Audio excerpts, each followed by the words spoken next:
Welcome back to Super Power Pros. It's Dennis bringing you another deck profile, and this time it's going to be my Monkey D. Garp deck profile. It's updated since Op02, I believe. I haven't even done one in 3, but I worked really hard on this one, and I think it's pretty damn good against certain matchups. For example, Law and Zoro, because of the fact that this guy just minuses the cost of everything, and what this deck specializes in is just KOing everything. So those are going to be your good matchups. And I haven't really topped at a local tournament yet with it even, but probably you can. And some days you just get bad luck, like facing a Katakuri player that gets 3 Sanji and 4 Thunderbolts out of life. It happens. But anyways, let's show you the deck profile. I think it's pretty neat. I hope you like it. Let's go to first one up. We've got Nami. This is not the searching Nami. It's the one that moves Dawn around. As our leader's effect, gives minus cost to an opponent's character when Dawn is moved around. So this thing helps boost that without even doing anything, because she'll just stay there for a while until your opponent outs it. So only room for 2 of her. That's it. Up next, I've got 2 of 1-drop Chopper. This is just a simple blocker. He's the cheapest one to find because there's no other black or red card that are 1-drops that are blockers. Up next, we've got Suru. She's a 2k counter, which is really good. And then the effect to minus cost of something is also very powerful because it helps you KO things with the rest of your characters and cards' abilities. So 4 of her is a must. And we're playing a very heavy Navy package, as I want to say. Brand new is a guy that searches Navy cards. And you just unplay them, look at 3 cards, and you pick up a Navy card, trash the rest. That's fine because this deck isn't really going to deck you out, So on a heavy Navy package, the MVP of the deck that we're playing is this guy, Monkey D. Garp. This one, if you get him early on, you're pretty much looking really good, especially against a Trafalgar Law player or Zoro, or even, let's say you face up against Blue Dofi, Blue Crocodile, Purple Green Dofi. That thing is also stunned out by this guy because this guy alone takes out so many characters for free because it says 0, but when you're moving down to him, this guy's going to be reducing cost, therefore he always works early on. So when you mulligan, look for this guy mostly. If not, you can be fine with brand new. This deck has 35 Navy cards, I believe I counted. So you're not going to really be missing with brand new. Up next, another 2k counter. She's just a Navy target, so the brand new doesn't miss. For example, if you get, for some reason, 2 choppers and a Tashigi, at least you get to pick this up. Off a search with that. I don't really play her, but if there's a dire need to play her, I guess she works as a blocker because your opponent has to deal with her because she does minus cost. So 2 of her. I'm playing 3 of Kobe. This is the old one. Trash 1, KO guy that's 3 cost or less. This one is pretty damn good, and again, you're reducing the cost of everything with your leader, so finding something to make it 3 cost or less is very, very easy in this deck. Up next, his twin with pink hair as well, his younger self, Kobe. I'm playing 2 of these. This is the one that rests himself to KO a guy that costs 2 or less. Works different than Kobe because you don't have to discard with him, but the issue with him is that he costs 1 more. And for that reason, I play him a little bit less because there's a lot of other 4 cost guys that I'd rather play instead of Kobe in this deck. So I'm just increasing the KOing power of the deck pretty much with these cards here. The other 4 cost that I love is Kuzan. I'm playing 4 of him because he gives you that hand advantage that you need, because this deck does do a lot of discarding, so it's good that you get to on-play draw a card. And then the minus 4 cost to anybody is crazy in this deck because there's lots of cards that KO things with low cost, and he's going to help make that happen. So 4 Kuzans.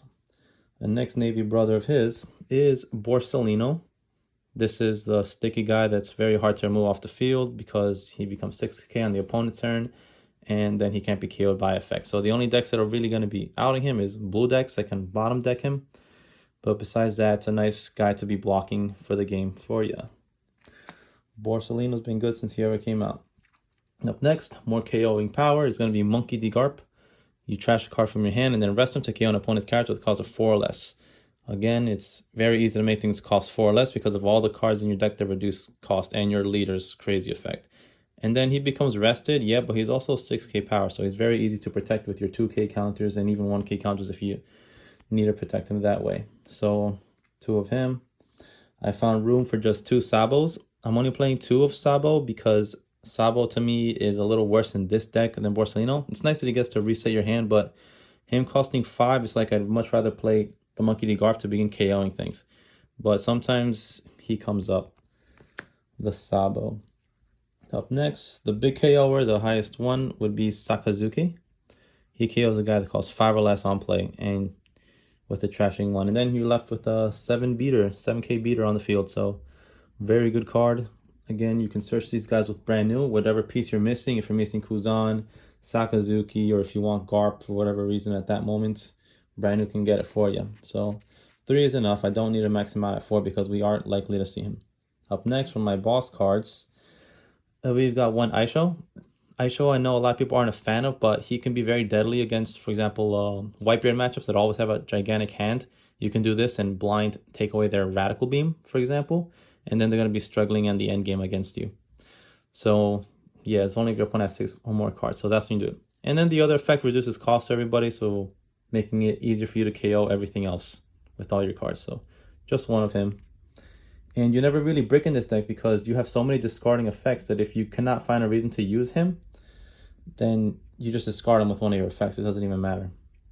Up next, my other one boss card is a Kuzan 10 drop. Just a guy that reduces everyone's cost by 5. And on play, KO a guy that costs 0. So only one because this deck doesn't need to play big, heavy guys because you have lots of strong guys like Sakazuki and even Garp. And all the KOing abilities, you're mostly going to be attacking life by the end of the game, so there's no need to be doing too much work with big dudes on your board. So one Kuzan. Now we're going to go to the events. I'm throwing everything on my mat here, but I'm going to show everything nicer at the end. One Radical Beam, because it's a half red deck and we can play this. Since we're a 4-life leader, we struggle to survive sometimes. This is going to help you survive. One Radical Beam. Up next, I'm playing 2 guard points for the reason that I cannot play more Radical Beams. Same thing, it's just to protect your leader or your character that you're trying to, keep killing things with.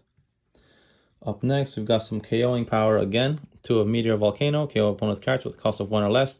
Making something cost 1 or less by the deck profile is super easy with the leader effect and everyone else's effect here. Especially this, in combination with Kuzan is pretty crazy. In combination with your leader is pretty crazy. So we're doing 2 Meteor Volcanoes. And in combination with this card, this one here lets you draw 1 and give an opponent's character -2 cost. So you lose nothing except that you're paying a Dawn because you do draw 1 card right away. And making something -2 cost makes it easier for you to KO with everything else in your deck. For example, Sakazuki, you can just do this. And then Sakazuki is now KOing a guy that costs 7. And you still get to keep an extra card in your hand, which is pretty crazy. So I made room for 2 of these. And by the way, these 2 cards have the craziest trigger in the game. So if you see that, really good for you.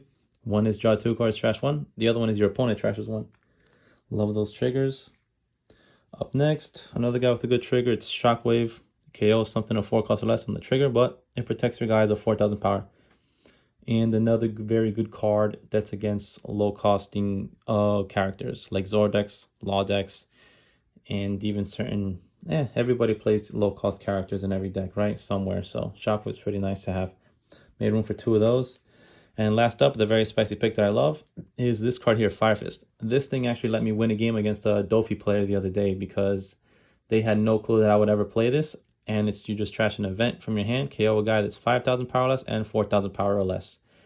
And as you can see, we've got 1, 2, 3, 4, 5, 6, 7, 8, 9 different events besides this one. So Fire Fist will definitely be coming up. And if it breaks you, let's say you see this with no other event, you can discard for Sakazuki, for Kobe, for your abilities like the big Garp, and it's not a problem to be breaking in your hand. So that's the full deck profile. I'm going to make everything neater so you can see the ratios. So here we go, my full Op04 Garp deck profile. This is the belt that I preferably like to play the most, and if you're a fan of Garp or you like the colors black and red, he's still the only leader that is like that. But upon some cards that I would change, I've only found a space where I would change one guy that I like. Besides changing the Kobe ratios, maybe you like the new guy more than this one. You can swap the Kobe's however which way you like. But the Aisho used to be Edward Newgate, but then I recently took him out just because I feel like Aisho does a little bit more than this guy does with blue decks running around, being able to bottom deck something. I need something that has a better on-play effect. So Aisho was definitely the one for that. So it's up to your preference if you want him. Maybe you don't like the 10 drop Kazan, but Edward Newgate is definitely good in this deck too. Besides that, this deck is, there's a lot of 1-ofs, a lot of 2-ofs, and a lot of people hate that because it means inconsistency or whatever. But if your deck only goes in one direction, then you're going to be consistently bad at a certain matchup. Whereas if your deck has a variety of certain cards, like 2-ofs, for example, you have 2 5s, 2 5s here, then you have a variety of choices of what you want to do in certain matchups. You can play against different decks a little bit more better than just seeing the same cards all the time, you know? Well, that's just my penny of an opinion. Anyways, thanks for watching, and hope you all had a very good Halloween or whenever you watch this video. Peace.